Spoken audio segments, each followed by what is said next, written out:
the idea that the federal government is supposed to cram down on Amazon, that it has to pay people a certain wage when there are other people who are willing to work for below that wage in the same exact town. Like, how is that consensual? Consent seems to need to exist on both sides when it comes to labor relations. Yeah, look, the NLRB's main role is protecting workers who might deal with their employer raining terror on them if they are organizing the workplace. You know, the retaliatory strategies that we've seen from companies like Starbucks have been pretty gross.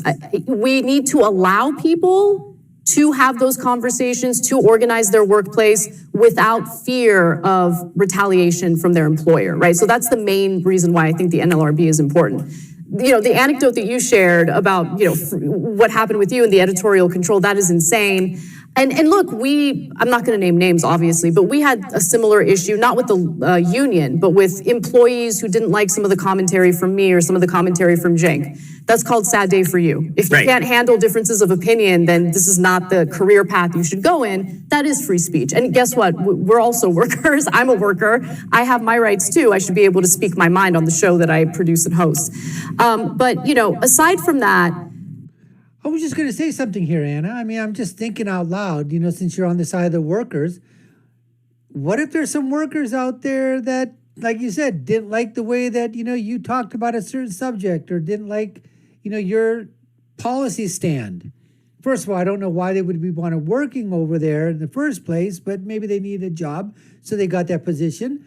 But that's no different than anybody else coming in basically saying, but I know it's a free speech issue, but you can understand where they've got a diversity of thought, diversity of opinion. Why aren't you listening to them?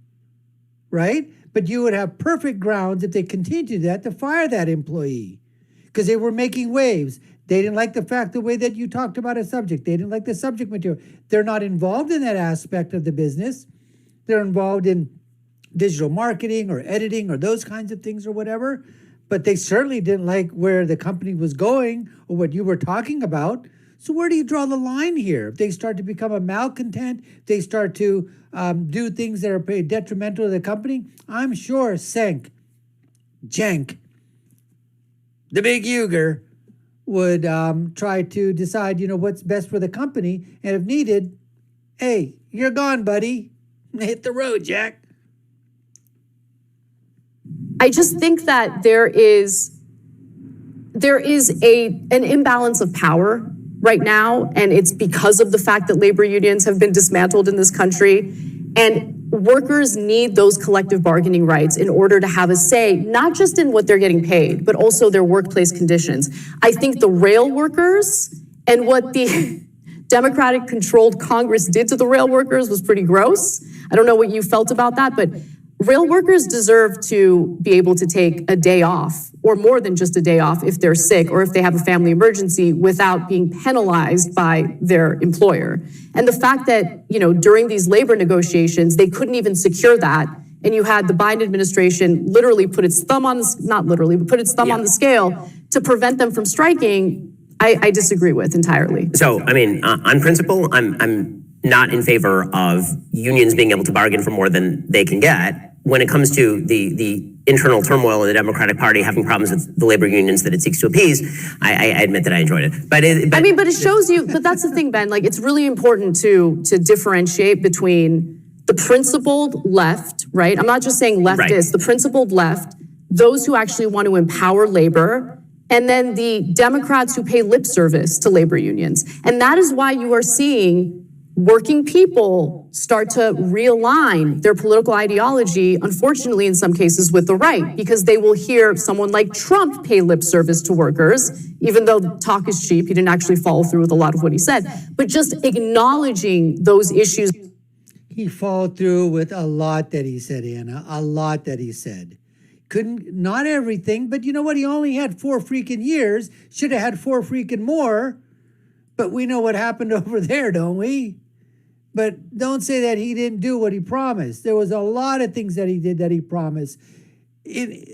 Average income, okay, for families, $5,000 more during Trump. Employment for every demographic was up. Blacks, Latinos, Hispanics, Asians, women, high school educated. It was up during Obama's time. It was $1,000 for families, $400 during Bush, $5,000. In some instances, it was more. The tax cuts were phenomenal for the. They say, oh, only the rich got the tax cuts. No, it was for 80% of the population. A lot of those 80%ers were middle America.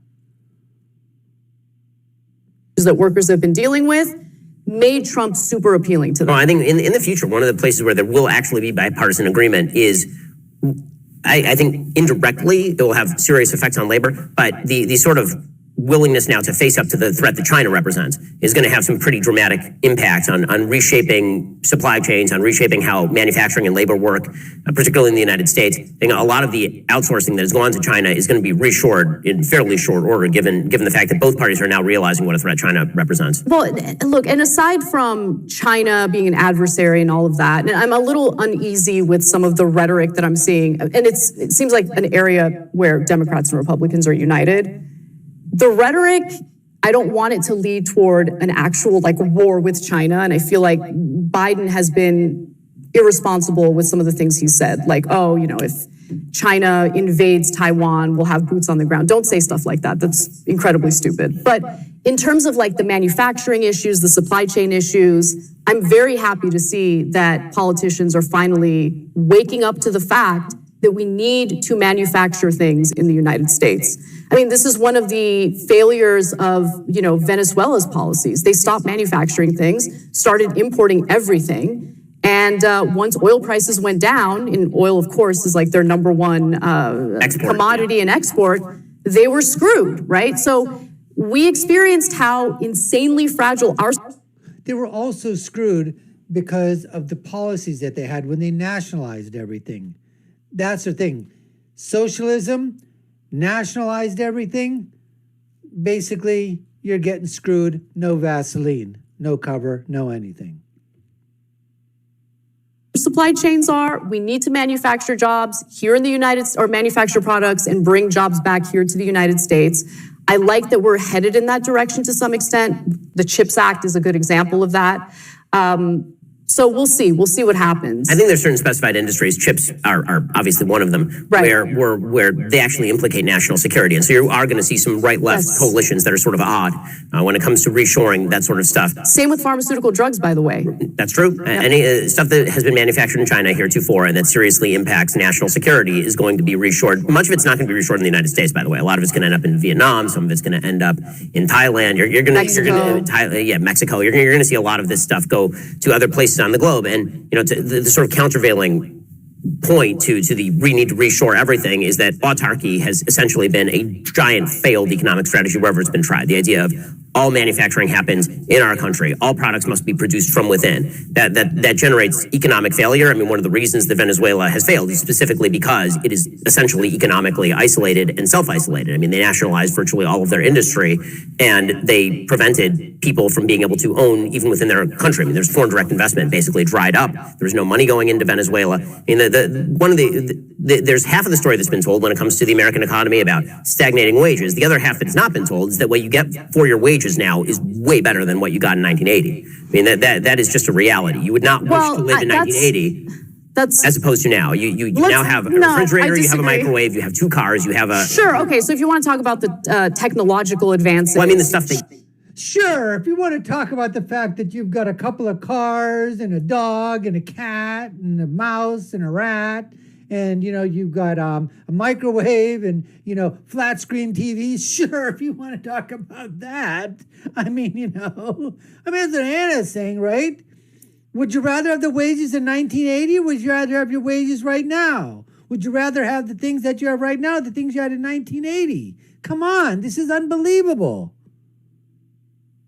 Sure. The stuff that you have for your money. Aside from two specifically government-subsidized areas, healthcare and education. There's a lot of crap. Okay, so look, honestly... Would you rather live in 1980? Like that standard of living? In terms of the quality of products that Americans could buy, I want to go back to the 1950s. Okay, I'm literally... He was right there. They still driving those cars. I completely stopped buying new clothes. Everything I buy now is vintage, made by American garment workers in the 1950s. And those garments, by the way, look like they're brand new. brand new, quality. Like what we did. But the percentage of salary that you would have to spend on that is much higher. That's true. That's true. So for the worker, you're not shopping vintage shops from the 50s. You're going H&M. So okay. So but understand. So what happened with especially this is what happened in the 1970s. We started offshoring jobs and really focused on consumerism, right? So wages started to become stagnant. But Americans were okay because they can rely on cheap products that are made in other countries through exploited labor, right? So we have a bunch of cheap crap we can buy, sure. But the quality of the stuff we're buying is not there. We have to replace it after. I mean, look at clothing in particular. You buy clothes in America that, by the way, were made in some other country, in some factory or whatever. You wash it, falls apart the next day. I mean, that's true, but the percentage of your salary every year that you're spending on clothing is way lower than it was in 1980. And when you talk about sort of the economic narrative of the 70s, there's a countervailing point of view, which is that heavy unionization, high labor costs in the 50s and 60s, and a time where literally the rest of the world was physically destroyed by World War II, gave us a head start, which we then blew over the course of the next 2 decades, to the point by the 1970s, we have a decade of economic stagnation with literally no stock growth from essentially 1963 all the way up till the early to mid 1980s. You have 20 years where your stocks don't actually appreciate in any serious way because the economy basically stops dead. We're getting outcompeted. The American car companies, which are the crown jewel of American industry, are getting outcompeted by Toyota and Hyundai. And by the 1970s, 1980s, we're importing all of those cars. That's not because we offshored to them. It's because we didn't offshore to them. It's because we totally did offshore. Maybe not to Asian countries. We offshored a lot. I mean, think about the Rust Belt, right? And all the manufacturing jobs that went to Mexico. The offshoring happened later. That offshoring happened in the 70s, 80s, and 90s. Correct. That was an aspect of attempting to compete with the import of cars from other countries. I mean, Toyota becomes a world power in terms of being an actual global corporation because our manufacturing costs in the United States are too high. We're living fat and happy off the excesses of the rest of the world being destroyed, essentially. And because of that, we could afford to do all this. We were the only game in town. And then we weren't the only game in town. Suddenly Japan rises from the ashes and is an economic world power and is outproducing us when it comes to cars. And so you have two choices at that point. Either you go tariff, right? You actually start restricting imports and you generate enormous costs for your own citizens who are now having to spend more money. Right. Or you have to start offshoring and competing and lowering the wages. And so that's essentially what happened in the 70s. I would go in the tariff route for sure. So right. So I mean, and by the way, so Trump, right? I mean, this is sort of that right-left horseshoe that's been happening. Obviously, I wouldn't because if you just again, I will go back to my original point. I don't think that you'd be willing to have many takers who would be willing to go back to 1980s level standard of living. From 2022, we have a for as much as we can talk about the excesses of Amazon, we now live in a world in which you can take a device out of your pocket, you can hit a button, and any product on earth will arrive at your door in 2 days. That's Appreciate you taking the time to watch. You've been watching the Dr. Nasir Shaikh Show. I've been your guest host. My name is Dr. Nasir. Love you to subscribe to a channel, hit that notification bell, like, share, and follow us. Comment below. Let us know what you think. And I'll leave with my final thought, which is, when you're right, you're right. And when you're left, you're wrong. See you again next time, folks. Take care and stay safe.